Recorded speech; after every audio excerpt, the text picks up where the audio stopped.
surrendered firearms turned over to their unit. And for Batan MPS, a total of 31 surrendered firearms. For Buruanga MPS, a total of 62 surrendered firearms. Ibahay MPS, a total of 44 surrendered firearms to their unit. For Kalibo MPS, 4 surrendered firearms has been turned over to their unit.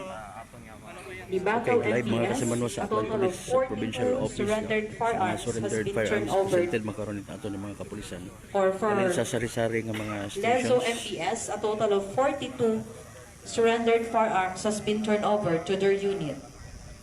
Libakaw MPS, a total of 49 surrendered firearms.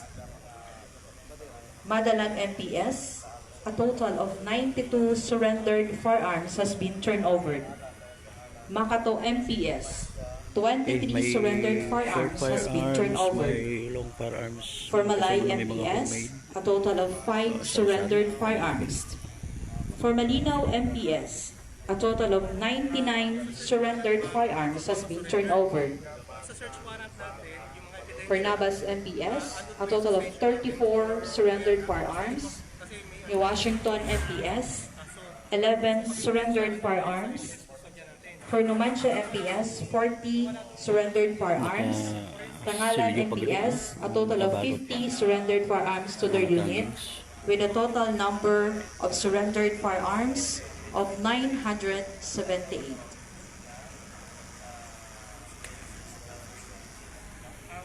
At this juncture, our Deputy Mission Director for Operations, Police Lieutenant Colonel Edelvin Hermoso, is initially providing a briefing to our media invited today.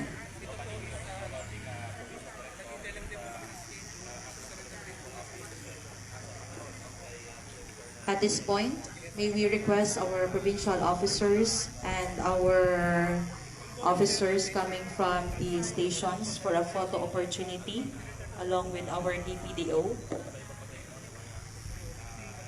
and the provincial staffs.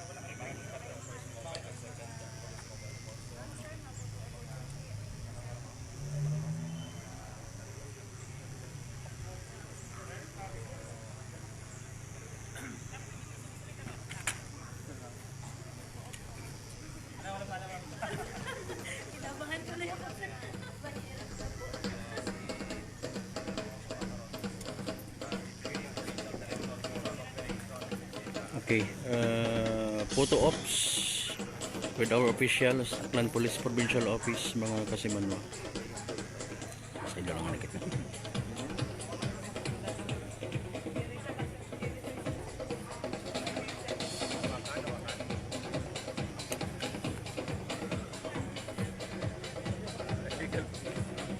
Sari-sari ho.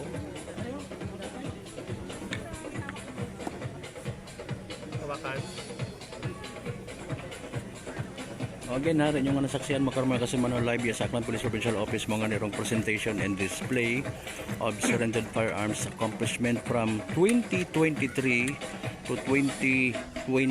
So sa 3 years nga implementation at mga kapulisan hayratanan mga kasimanwa. Punuan natin. Okay, balot pa mga panggalira, mga ebidensya sa mga operations it nga kasari-sari ng mga MPS naton kasi manwa kinalawang ulo iba mga surrendered ra ha surrendered okay mga surrendered mga kasi manwa so iba patagali ro sa mga police operations like pag search warrant. That's why nagkuan kita kibot kita na may mga taggings mga kasi manwa. Wala mga bala to, sir? Wala na.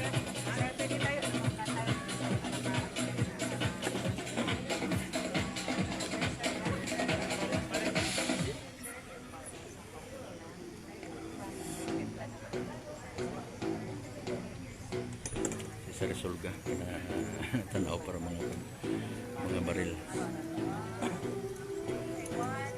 Ladies and gentlemen, you have just witnessed the presentation and display of surrendered firearms accomplishment of the Aklan Police Provincial Office. So We speaking will now of proceed for the surrendered, media briefing. dayaro mga baril, armas, With illegally our possessed, pwede naton ka mga igmang Deputy board Provincial Director for nga Operations, nagsabat ana sa Lieutenant panawagan, Colonel Peter Mosso, especially sir, sa day karang together with armas our by lubugas, no? Mga Aklan kasimanwa. PPO Public Information Officer, Police Captain Aubrey R. Ayon. Ma'am.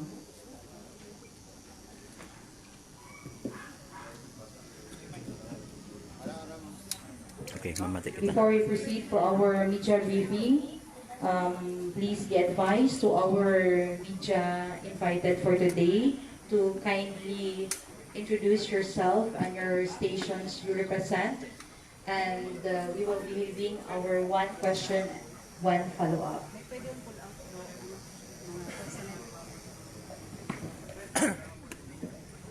To the members of First Aklan PMC and Provincial Headquarters, you may now pull out, sirs and ma'am. And other officers, sirs and ma'am, you may now pull out po. Thank you.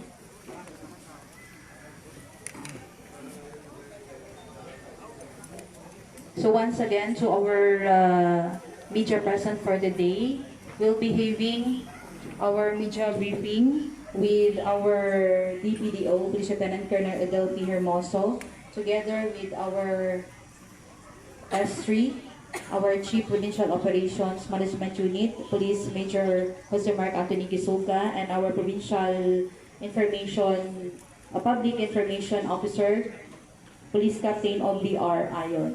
Once again, before we proceed for our question, kindly state your name and the stations you represent, and we'll be having our one question, one follow-up. So first, may we have Ma'am Sheng Reunier Vidal from Brigada News FM Calibo. Ma'am. Good morning, everyone. Sheng Reunier Vidal from Brigada News FM.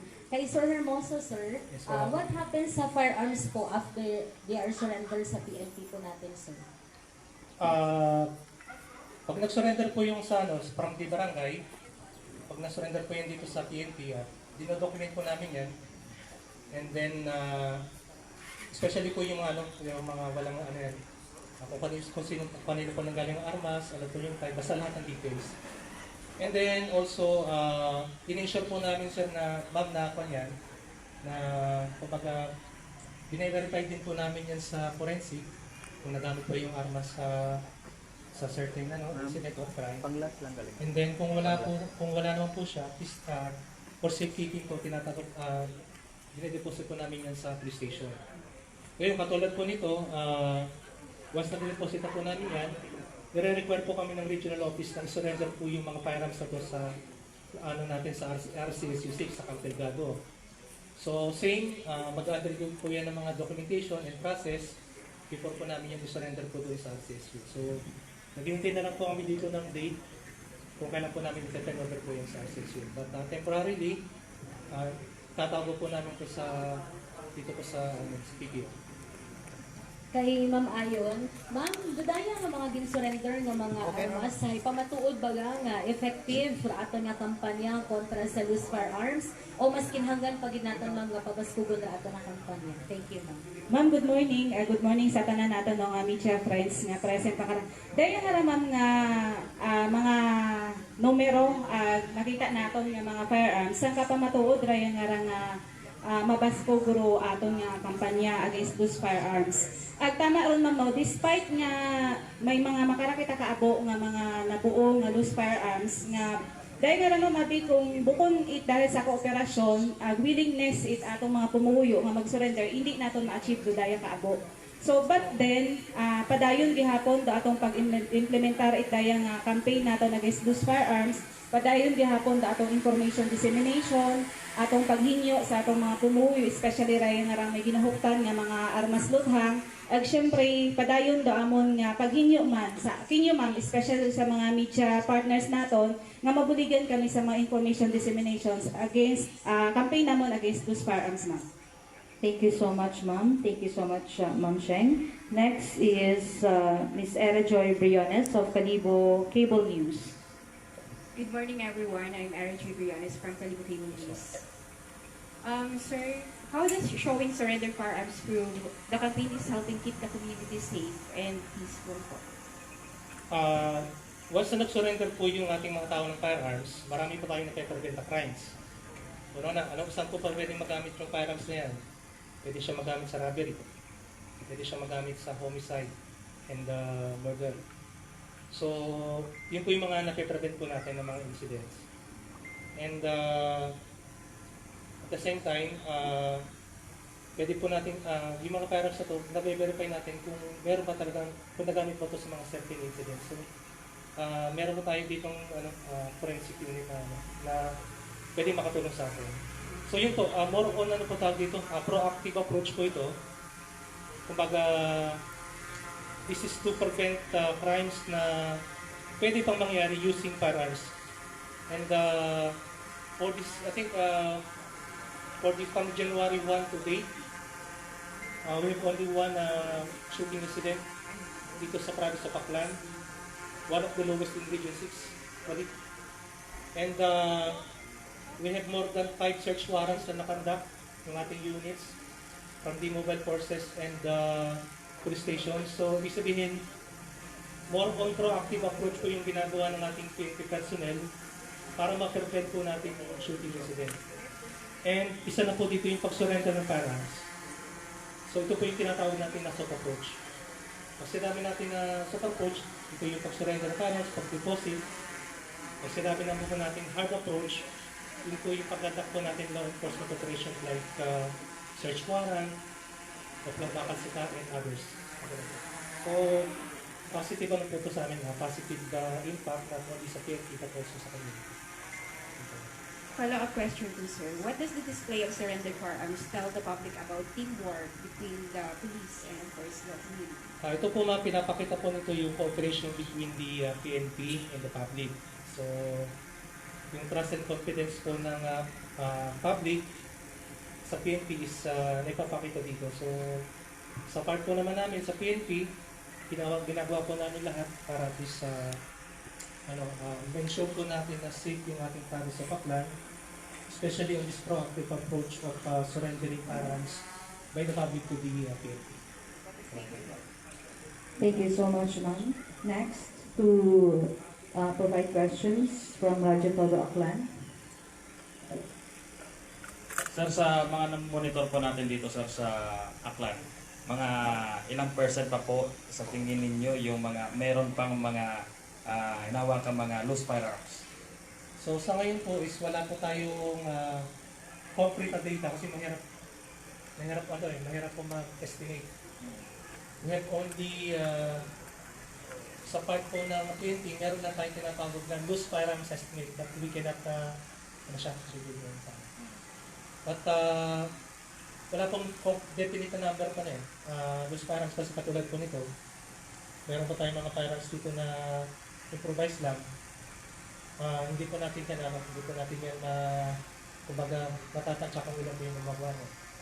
Meron po tayo dito mga patented na na sinusurrender.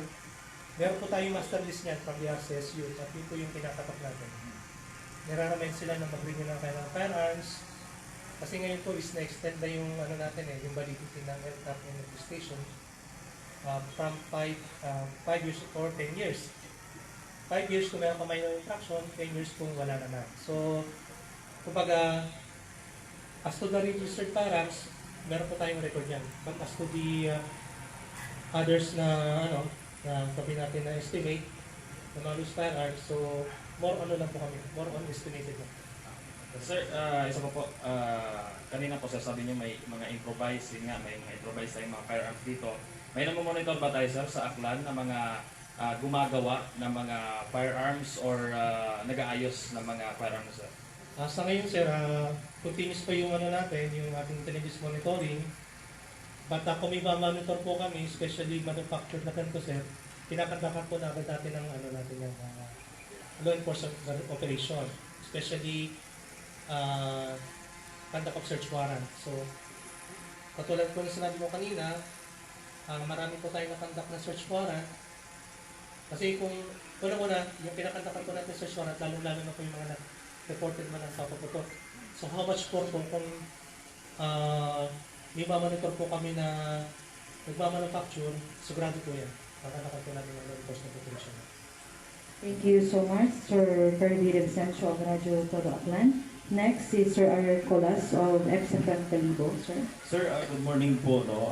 Ano po yung maipapayo niyo sa publiko tungkol sa tamang paghawak ng baril o pagpa-rehistro po nito? So, kung gusto po natin magkaroon ng baril, especially sa public, dumaan po tayo sa process. So, kumuha po tayo ng LCAP natin, License to Possess and Own Firearms. Siguraduhin po natin na bibilhin po natin yung arakas natin sa mga lisensyado natin ng mga firearms dealer, manufacturer, ganun po.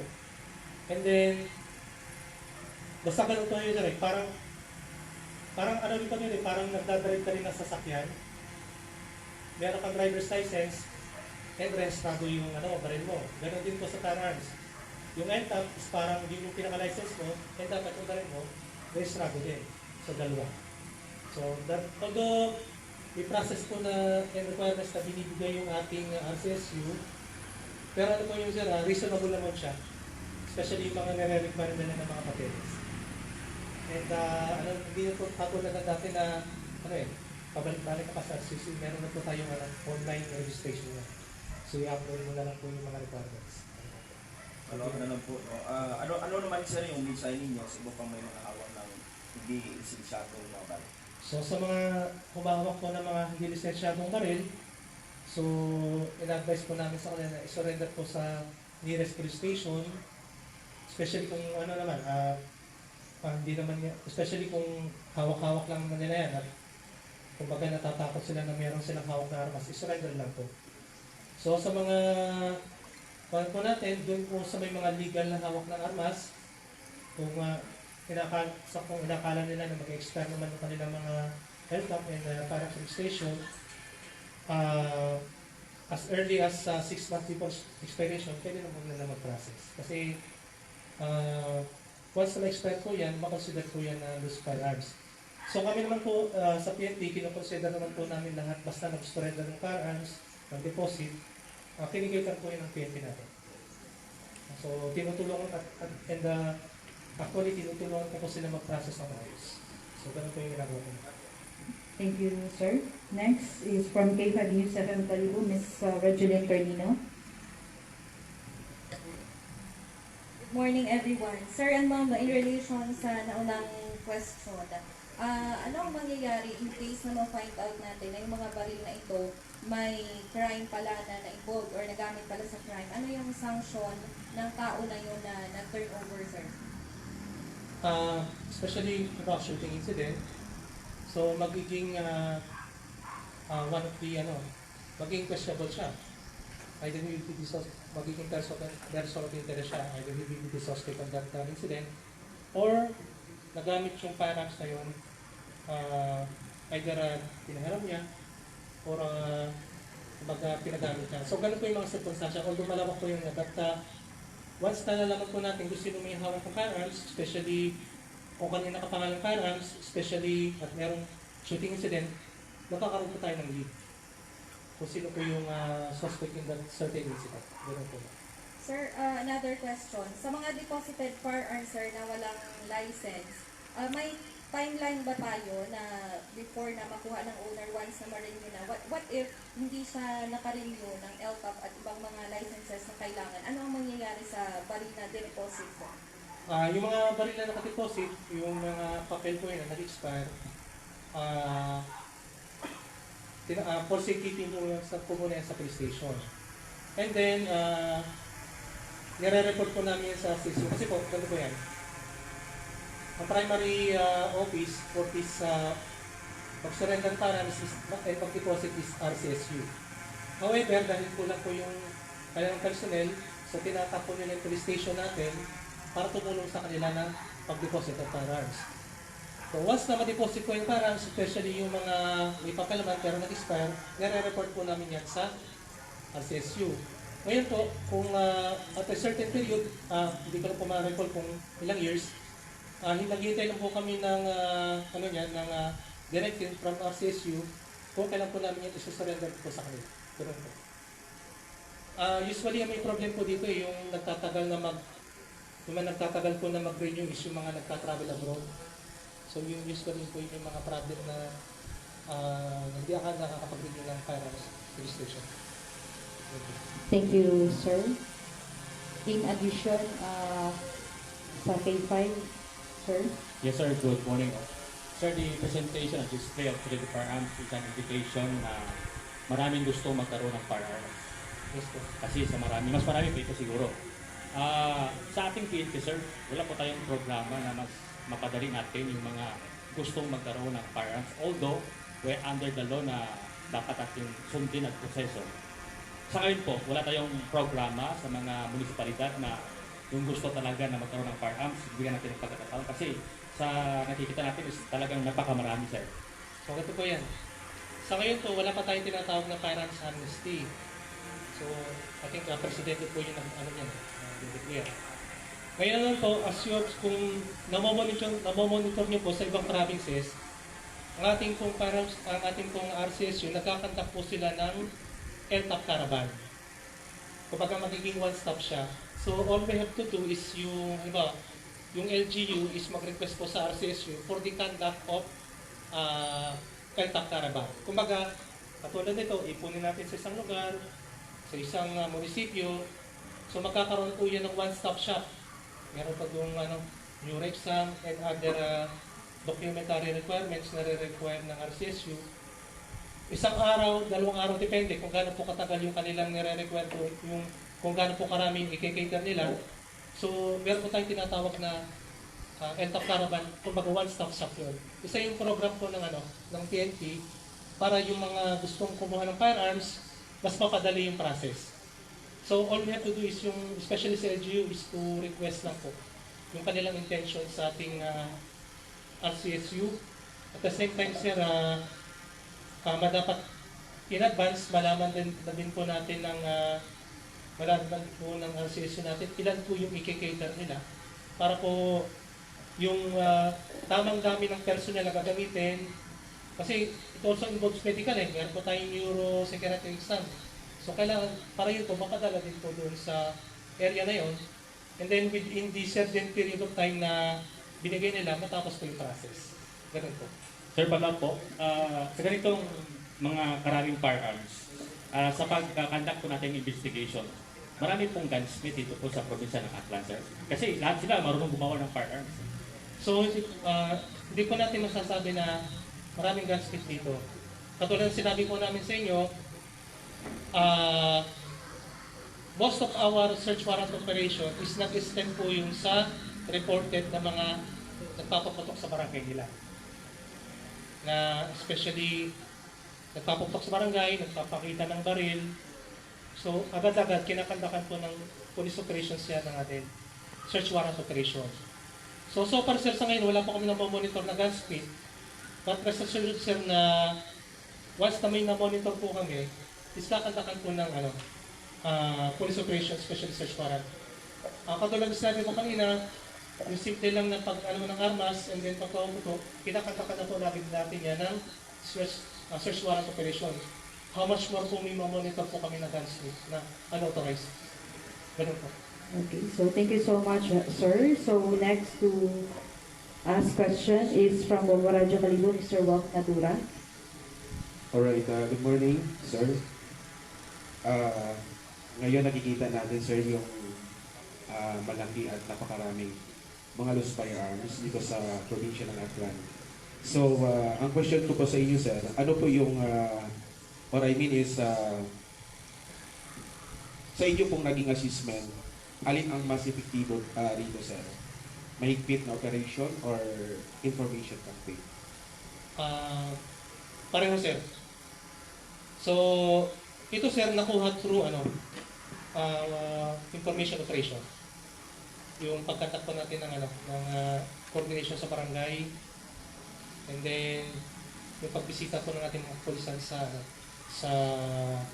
mga barangay po natin para mag-surrender ng firearms. At the same time, sir, yung mga matitigas ng ulo, Yun po yung kinakantakan natin ng police operation. So, dalawa. Hindi pwede sa na soft approach na kami permit, hindi pwede na hard approach lang palagi. Balance lang.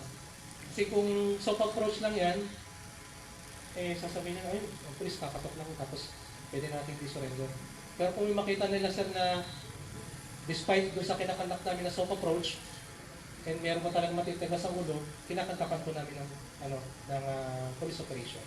So effective po yung dalawa, soft approach and yung ating hard approach. So, yung soft approach, it also sends a message na kailangan natin mag-surrender. Hard approach, ganoon din. Kailangan nyo rin mag-surrender ng firearms. Ito lang po. Follow-up question, sir. Gusto lang namin malaman kung by every municipal police station po itong accomplishment from 2023 to 2026, sir. Yes, po. So, pwede ba namin malaman kung anong mga police station dito ang may mas pinakamaraming accomplishment when it comes sa mga lost firearms sa Makayon? Pwede ikaw yung sumagot, ma'am. Yes, sir. Aton kita kara sir no nga may pinakaabo.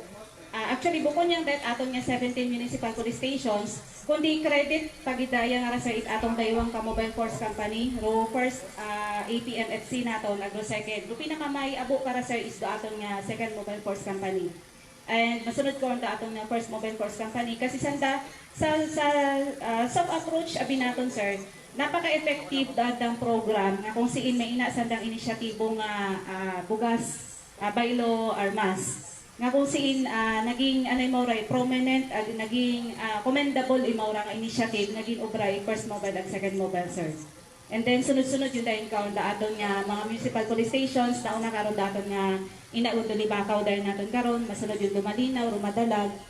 Siyempre, ro aton nga capital town nga ro Kalibo Municipal Police Stations. But just the same, sir, do bilog nga ra nga aton nga Municipal Police Station 17 kay nag-contribute sa raya nga ra nga aton nga programa nga ra, sir.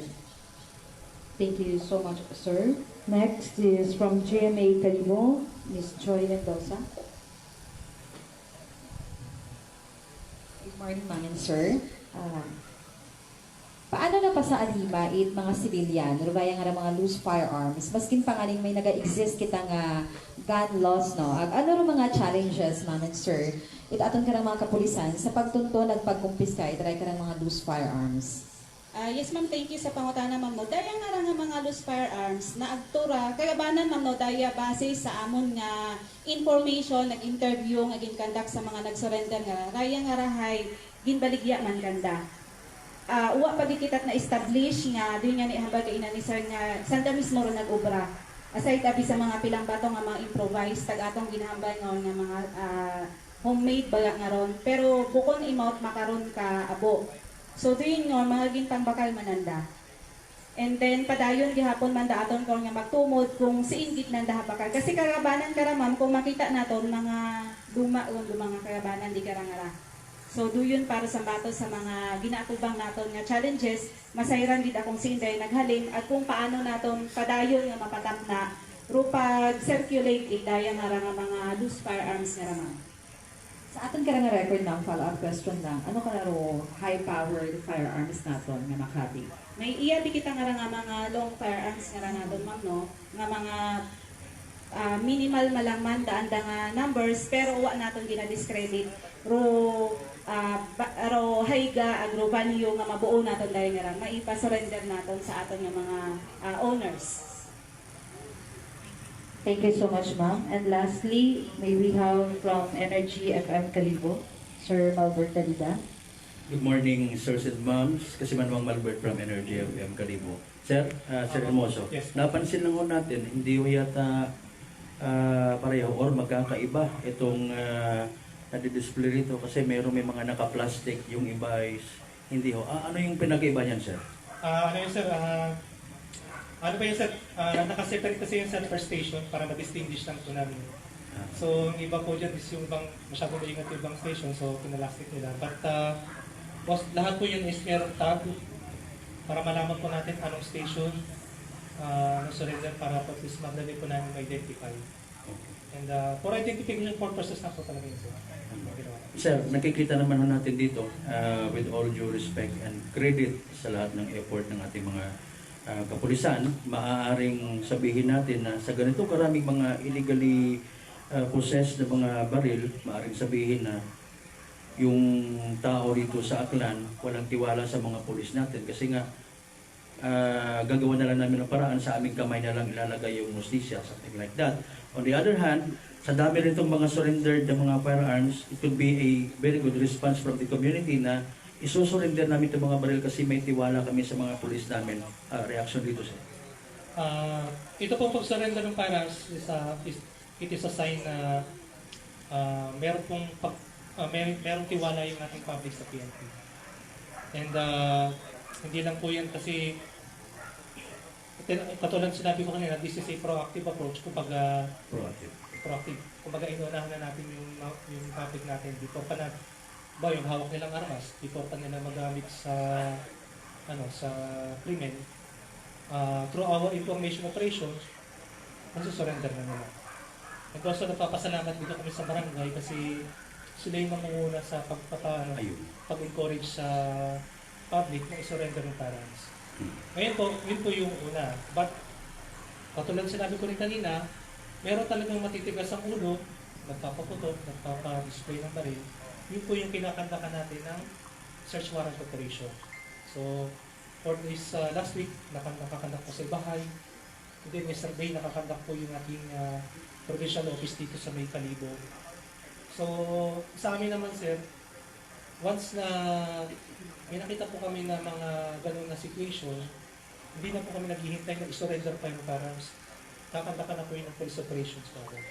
So, rest assured po sa atin sa public na once na meron pong ganun na mga incidents, sigurado po mag-action po yung ating personnel from Aklan Provincial Office. Sir, magpapabonus na ako ng tanong. Walang mga bala na naisama sa pag-surrender? Meron pong yung firearms na po sa firearms. Firearms lang. Yung mga bala lang po sir, during sa course natin search warrant, meron pong nakukuha din po ng mga bala. Pero ebidensya na po yun. Hindi na po namin sinasama dito. Oo. Pero ibig sabihin naman ba sir, pag halimbawa lang ako gusto ko na mag-decide na ipagtiwala yung aking armas, susurrender ko na rin yung mga bala. Tatanggapin naman siyempre. Yes, tatanggapin po. Properly document po namin yun. Inventory. Thank you sir. Thank you so much, sir. So, last question before we hear the parting message from our DPDO. Yes po ma'am. Sir, good morning. Good morning. From Brigada News from Kalibo, Julius Caspino. Dagdag ko lang sir, kanina hindi pa na-inform, hindi namin rinig kung ilan lahat itong mga service firearms sir, no? Ang dami talaga, no? At saka from 2023 to 2026. At saka dagdag ko pa rin sir yung itong pag-encourage natin sa pagpa-surrender ng mga firearms kasi alam na natin na may bailog gas. Baka mayroon pa sir na dagdag na maka-encourage pa rin sa ating mga mamamayan. So, sa first question sir, meron po tayong 978 firearms surrender from 2023 to date. And we expect sir na mas marami pa kami mapasurrender sir kasi mas masigasig po yung ating 20% ngayon sa pag-surrender ng firearms. And yung armas by bukas naman po is project po yun natin mga mobile forces. Especially pumunta po yung sa barangay, kung may in-encourage po sila na mag-surrender firearms, in-exchange po ng bugas. And as to the project po, additional project, sa part po namin dito, we will think of another effective project na pwede namin ma-encourage yung ating mga mamamayan na mag-surrender ng firearms. But as of now, sir, aside dun sa armas by Lubugas, through our social media pages, social media platform, mag-focus po kami doon ng mga information, sir, about sa ginagawa po namin na ganitong trabaho. Especially sa pagsusurrender ng firearms, ano po yung mga penalties na katibat dito ng pagtatago, and the process po para magkaroon ka ng insakto na paghawak ng armas. Yun po yung pagpapatuloy po natin. Dagdag ko lang sir, itong mga armas na to sir, sa ngayon dito na sa atin, ano ho yung gagawin natin dito sir? For the meantime, sir, dedeposit po natin to sa ating supply sa armory. And we will just wait for the instruction from the regional office. Isusundan po namin yan doon sa RCSU. Ngayon, especially yung mga yan, kung hindi naman yung magagamit, meron po tayong tinatawag na demilitarization. So ano pong ginagawa pa ganun? Sisirain po yan. Para hindi na po magamit. Yes sir, thank you very much sir. Okay. Okay, so, Okay. Mga kasimanwa, thank you harong very much pag-cover to naton all sa the presentation in display of questions, surrendered firearms. coming from our Accomplishments from Aklan 2023 to Media. present. So, Yes, aton nga before Aklan we Police end, Provincial, we mga hear kasimanwa. the Direkta parting nag-report live message iya sa once area again by para our sa patas Deputy sa mga Provincial Director teleposyon for ng Pagpapanarbisyo Operations, Publiko sa Police Gihapon. Lieutenant Colonel Ako si Del Kasamanong Peter Albert, Alonso, sir. Candidate number 1 7.7 Energy at Maraming FM salamat po, Kasi Manoko especially Palangga.